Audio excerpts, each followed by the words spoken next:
સ્વાગત છે મિત્રો તમારું અમારા યુટ્યુબ ચેનલ પર અને આજે આપણે આ વિડીયો ઉપર જોવાના છીએ કે ફાઇનલી આંગણવાડી 2025માં જાહેર થયેલી ભરતીની મેરિટ લિસ્ટ આજે બહાર પાડી દેવામાં આવી છે।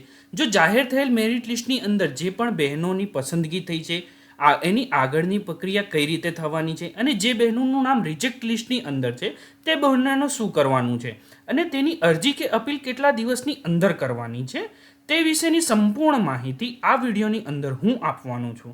જો તમે ચેનલ ઉપર પહેલીવાર આવ્યા છો તો અમારા યુટ્યુબ ચેનલ ડેવલપમેન્ટ બાય જઈને સબસ્ક્રાઇબ કરી લો અને બેલ આઇકન દબાવી દો જેથી આગળ આવનારી કોઈ પણ ભરતી કે માહિતી કે આંગણવાડીને લગતી કોઈ પણ માહિતી તમારા સુધી સૌથી પહેલાં નોટિફિકેશન દ્વારા પહોંચી શકે।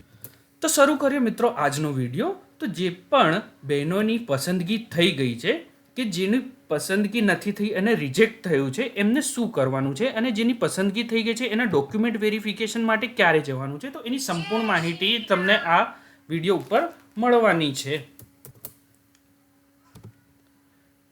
તમને કંઈક આવી રીતને તમારી મેરિટ દેખાતી હશે। એમાં તમે તમારું તેડાગર કારીગર જે બી ભરતી ભરી હશે અહીંયા તમારે જે બી આંગણવાડીનું નામ હશે તમારું તાલુકો શહેર તમે આંગણવાડી તેડાગરમાં ભરી છે કે તમે પછી કારીગરમાં ભરી છે અને આવી રીતે પ્રોવિઝન ફર્સ્ટ વેઇટિંગ લિસ્ટ 1 અને વેઇટિંગ લિસ્ટ 2 તો આ વેઇટિંગ લિસ્ટ 1 અને વેઇટિંગ લિસ્ટ 2 શું છે એ વિશેની મેં જાણકારી મારા એક વિડીયો ઉપર આપી દીધી છે। તમે એ વિડીયો જોઈને જોઈ શકો છો અને તમને આના ઉપર બી કંઈક ડાઉટ હોય તો તમે અમને કમેન્ટ કરીને જણાવી શકો છો। અમને તમને પૂરેપૂરી મદદ કરીશું। તો એક પરિપત્ર જાહેર કર્યો છે સરકારે આઈસીડીસી ડિપાર્ટમેન્ટે। તો જે પણ ખાલી જગ્યા ભરવા માટે વિચારણા હેઠળના આંગણવાડી કેન્દ્રવાર ઓનલાઈન મેરિટ યાદી જાહેર કરવામાં આવશે। સંબંધિત ઘટકના સીડીપીશ્રીઓ ઓનલાઈન મેરિટ યાદી મુજબ પસંદગીનો પ્રથમ ક્રમ ધરાવતા ઉમેદવારોને અસલ પ્રમાણપત્રો 10 દિવસમાં ચકાસણી માટે રજૂ કરવા અંગેની લેખિત સૂચના મોકલવામાં આવશે। એટલે કે જે પણ બહેનો ફર્સ્ટ પ્રોવિઝન ફર્સ્ટમાં હશે એમને એમના મોબાઈલ પર કે મેલ દ્વારા તેમને જાણકારી મોકલવામાં આવશે કે તેમને ક્યાં અને કેટલા વાગે અને કઈ તારીખે આવવાનું છે એને લેખિત એમને મેસેજમાં મોકલવામાં આવશે। કાં તો તમને મેલ આઈડી તમે નાખી હશે તો તમને મેલ મોકલવામાં આવશે અને જે પણ તમે મોબાઈલ નંબર નાખ્યો હશે એ મોબાઈલ ઉપર મેસેજ મોકલવામાં આવશે।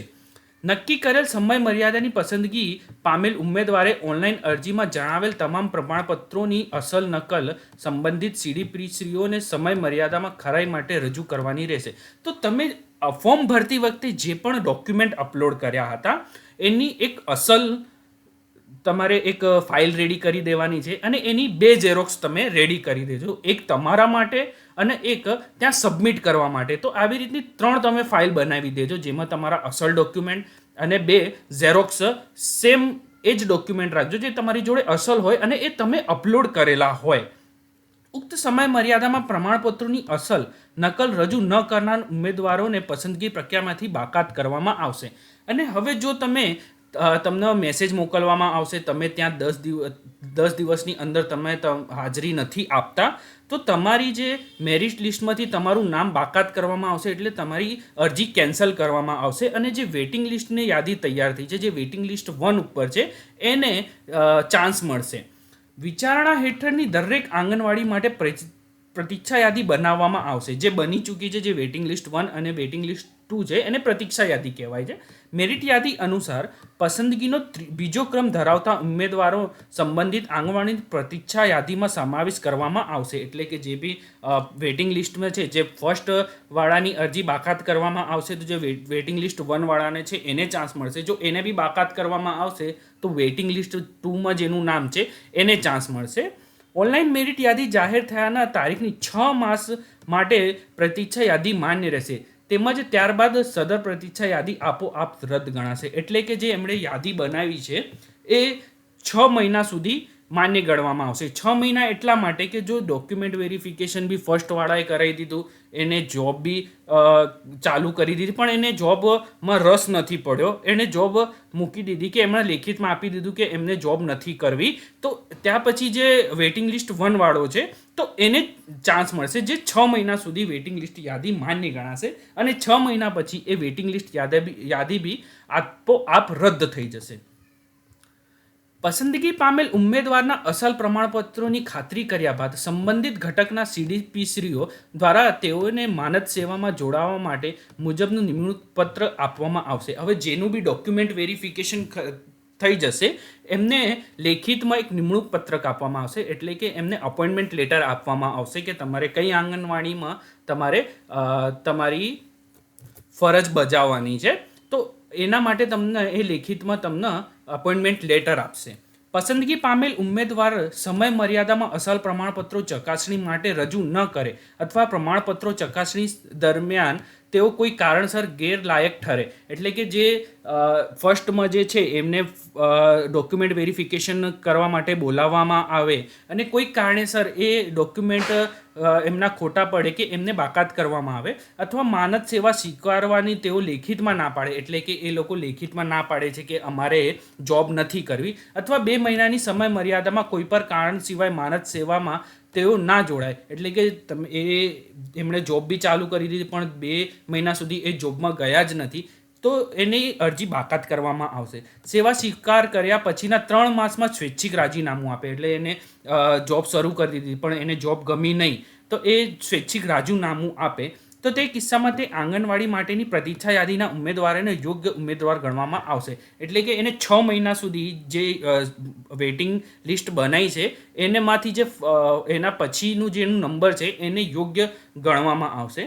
સંબંધિત ઘટકના સીડીપીશ્રીઓએ તે ઉમેદવારોને અસલ પ્રમાણપત્રો 10 દિવસમાં ચકાસણી માટે રજૂ કરવા અંગે લેખિત સૂચના મોકલશે. હવે કે જે ફર્સ્ટમાં જેનું નામ હતું એને બાકાત કરવામાં આવશે, તો પછી એને જે નીચે વેઇટિંગ લિસ્ટમાં હશે એને લેખિતમાં સૂચના મોકલવામાં આવશે, કાં તો ટેક્સ્ટ કરવામાં આવશે કાં તો મેલ કરવામાં આવશે. તો એને પછી 10 દિવસની અંદર એનું ડોક્યુમેન્ટ વેરિફિકેશન માટે જવાનું રહેશે. પસંદગી પામેલ ઉમેદવારે માનદ સેવામાં હાજર થયા તારીખથી 2 મહિના સમય મર્યાદામાં પ્રાથમિક આરોગ્ય કેન્દ્રમાં શારીરિક યોગ્યતાની સામાન્ય તપાસણી કરાવી તે બાબતનું મેડિકલ ફિટનેસ પ્રમાણપત્ર ઘટક કચેરીમાં રજૂ કરવાનું રહેશે.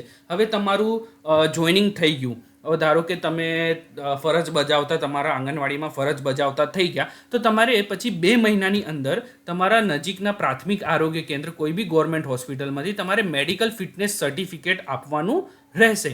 એ તમારે અહીંયા ઘટક કચેરી જે તમારી લાગતી હશે ત્યાં તમારે રજૂ કરવાનું રહેશે. ઓનલાઈન મેરિટ યાદી જાહેર થયા બાદ કોઈ અરજદારને મેરિટ યાદી અંગે અપીલ, રજૂઆત, ફરિયાદ કરવાની રહેશે. તો તેવી અરજી 10 દિવસની મુદ્દત દરમિયાન તેઓ ઓનલાઈન પદ્ધતિથી દાખલ કરી શકાશે. તો અત્યારે તમને જે બી બહેનોની અરજી રિજેક્ટ થઈ છે એમને લાગે છે કે આ મારી ખોટી રીતે અરજી રિજેક્ટ થઈ છે, મારી અરજી રિજેક્ટ ન થવી જોઈતી હતી, તો તમારે એ બાબતની તમારે ગ્રેવિયન્સ તમારે મોકલવાની છે, અપીલ કરવાની છે. એના ઉપર મેં એક અલગથી વિડીયો બનાવેલો છે જે તમને મારા યુટ્યુબ ચેનલ ઉપર મળી જશે. જો તમને એના બાબત કંઈક પ્રોબ્લેમ હોય કે તમને કંઈ તકલીફ પડતી હોય તો અમને કમેન્ટ કરીને જણાવજો, અમે તમારી પૂરેપૂરી મદદ કરીશું. સમગ્ર પસંદગી પ્રક્રિયા ઓનલાઈન હોવાથી અપીલ અરજી પણ ઓનલાઈન જ કરવાની રહેશે. તો આ બધી પ્રોસેસ આપણી ઓનલાઈન જ છે. તો તમારે જે બી કમ્પ્લેન કરવાની છે કે જે બી અપીલ કરવાની છે એ બી તમારે ઓનલાઈન જ કરવાની રહેશે. અન્ય કોઈ પણ રીતે દાખલ કરવામાં આવેલ અપીલ વિચારણામાં લેવાશે નહીં. એટલે કે તમે કંઈક પર્સનલી મેલ કરો કે કોલ કરીને તમે કોઈ બી ડિપાર્ટમેન્ટમાં એની કમ્પ્લેન કરો કે તમે કંઈક પત્ર લખો, તો એ બધું માન્ય ગણવામાં આવશે નહીં. તમે જે માત્ર ઓનલાઈન પોર્ટલ બનાવેલું છે સેન્ટ ગ્રેવિયન્સ નામનું, એ તમે ત્યાં જઈને જ ખાલી અપીલ કરી શકો છો. જો મિત્રો તમને આ વિડીયો સારો લાગ્યો હોય અને તમને લાગ્યું હોય કે તમારે આ એક હેલ્પફુલ તમારા માટે વિડીયો હતો, તો અમારા યુટ્યુબ ચેનલ ડેવલપમેન્ટ બાય જેને સબસ્ક્રાઇબ કરી લો અને બેલ આઇકન દબાવી દો, જેથી આગળ આવનારી કોઈપણ આંગણવાડી રિલેટેડ માહિતી કે કોઈપણ ભરતીની માહિતી તમારા સુધી વહેલી તકે પહોંચી શકે. આભાર.